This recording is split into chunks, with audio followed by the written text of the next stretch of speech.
story here has to do with companies, and this is like actual business companies can silently reroute your text to hackers, sometimes for a mere price of $16. $16. So if you haven't heard about this, and I hadn't heard about this myself, so I was shocked and mildly upset about this. There's apparently a new type of attack on SMS messaging that is nearly invisible to victims and is practically sanctioned by the telecom industry itself. Okay, so the attack. Thanks, telecom industry. Right. I mean, thanks, guys. You know, the attack uses like text messaging management services that are aimed at businesses to silently redirect text messages from a victim to hackers, giving them access to any kind of two-factor authentication codes or login links that are sent via text messages. And as I mentioned, the cost to do this is a mere $16. No, I don't have the name of these companies that are actually doing it, but God knows I'd probably get in line. Okay, so in short, as I mentioned, there's the industry. There are companies that are set up to actually provide this SMS redirection service. They do not send any kind of a message to the number that is being redirected. They don't ask permission, nor do they even notify the owner that their texts are now going to someone else. And by using these services, attackers are not only able to intercept text messages, but they can reply to them as well. I mean, how insane is this, right? Okay, so when asked why of, say, like AT&T and Verizon, a couple of the big telecom companies that we deal with now, why this sort of attack is even possible, whatnot, the reporters were actually just redirected to contact the CTIA. That's the Cellular Telecommunications and Internet Association, which is a trade organization for the wireless industry, who, in my opinion, obviously didn't seem to want to deal with it. So they weren't even going to answer any questions. Oh, just contact the CTIA and they'll answer any questions you have, which, of course, they didn't have any comment about the whole thing either. So either they don't know what's going on, God forbid they don't care, whatever your take on that is. So the short story is that if someone ponies up, a couple of Starbucks coffees, if you want to look at it that way, a couple of Starbucks coffees, they can access all of your two-factor authentication info, take over any accounts that you use on your phones, like Postmates or WhatsApp or Bumble or whatever else you use 2FA for.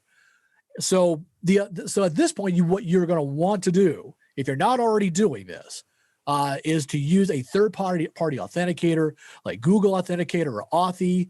There's a slew of others that are out there that do this. Well, if you can, it depends on the service too. It does depend on the service. When they have 2FA enable, hopefully they have an option for you to use like an authenticator, right? And text. But I've seen a lot where it's only SMS text, which I don't know why they keep doing that. Right. Well, that's on them at this point, especially government sites. Well, yeah, let's tell everybody to go after some government people. No, but seriously, no, I mean, like, they need to catch up. I'm just saying, I'm calling them out. They need to catch up. Right. If we're so concerned about the Russians attacking and all that other jazz and whatnot, yeah, you know what? That's probably not a bad way to go. I'm with you on that. I mean, and I've had this happen to me before. My Instagram account actually did get hacked and it got renamed and whatnot. I was able to get it back, thank God. But now I use a third-party authenticator, Duo Mobile, which solves a lot of my problems as far as I can tell. But I also log out of my Instagram account too, because it seemed to be that whenever I stayed logged into it, the hacker was able to get in there and do something about this. And now I log out every time, which may or may not matter. I don't know, and I'm not going to find out. But, so if you have two-factor authentication, I definitely encourage you to get Duo Mobile, which actually does utilize a lot of apps to work with it. Yeah. Postmates, WhatsApp, and Bumble are not three of them. I checked; they're not in there. But I'm sure there's another out there that actually does utilize them, like Authy or Google Authenticator. I would imagine they do use them. So do your homework. Get a third-party authenticator.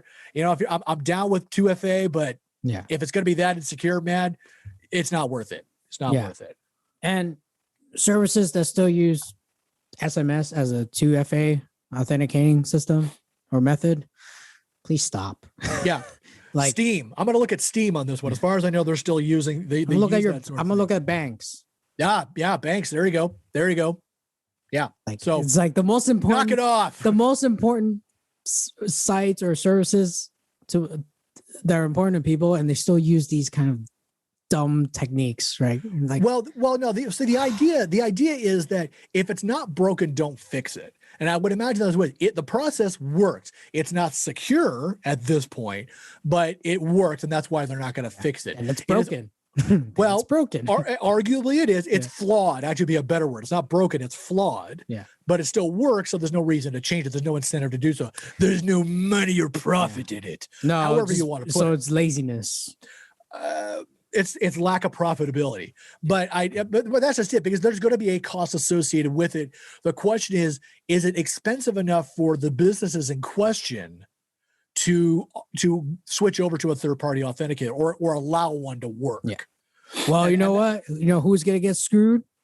Your customers. That's right. The customers. It ain't the company. It's going to be you. Yeah, exactly. Exactly. And as long as they're not losing, and if the companies aren't losing any money on it, why would they do anything about it? So that's true. It blows. It really blows in that regard. Yeah. So that's all I got about it. So use a third-party authenticator. Yeah. And also, be a smart netizen about it.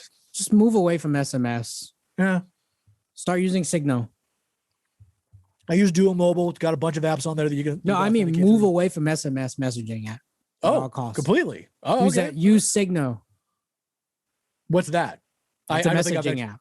Oh, okay. Well, there you go. All right. So I'm gonna have you use Signal now, Jeff.